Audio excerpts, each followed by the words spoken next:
આપ જે રીતે નારાજ છો પક્ષની અંદર તો ધારાસભ્ય સમિતિ રાજીનામું આપશો, આપણે હોદ્દા પરથી રીતે રાજીનામું આપીને દંડક છે કે રાષ્ટ્રીય કક્ષાએ આપણે કોઈ જવાબદારી આપી છે, તો આવનાર દિવસોમાં નારાજગી જ્યારે લાગીને કોઈ ધારાસભ્ય પદેથી રાજીનામું આપશો? એ મારી બોટાદની જનતાને હું પૂછીશ, ત્યાં મારી બોટાદની જનતા વચ્ચે જઈશ, કારણ કે મારી બોટાદની જનતાએ મારી ઉપર ભરોસો મૂકી અને મને પદ આપ્યું છે. હું મારી બોટાદની જનતાને અધવચ્ચે રઝળી જાય એવું કોઈ કાર્ય કરવા માંગતો નથી.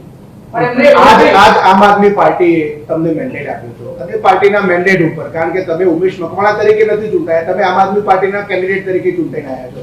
હવે એક પાર્ટી તમને સારી નથી લાગતી તો પાર્ટીમાં રહેવાનો મતલબ શું તમારે? એના બેનર ઉપર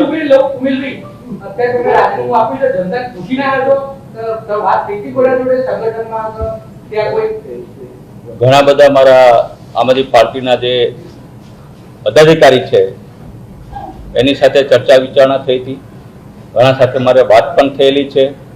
આ હું રાજીનામું માત્ર ને માત્ર પદ ઉપરથી આપું છું. આમ આદમી પાર્ટીના કાર્યકર્તા તરીકે પહેલા પણ ચાલુ હતો, આજે પણ હું ચાલુ છું, બરાબર. એટલે પાર્ટીના કાર્યકર્તા તરીકે હું કામ કરવાનો છું, પદ ઉપરથી રાજીનામું આપું.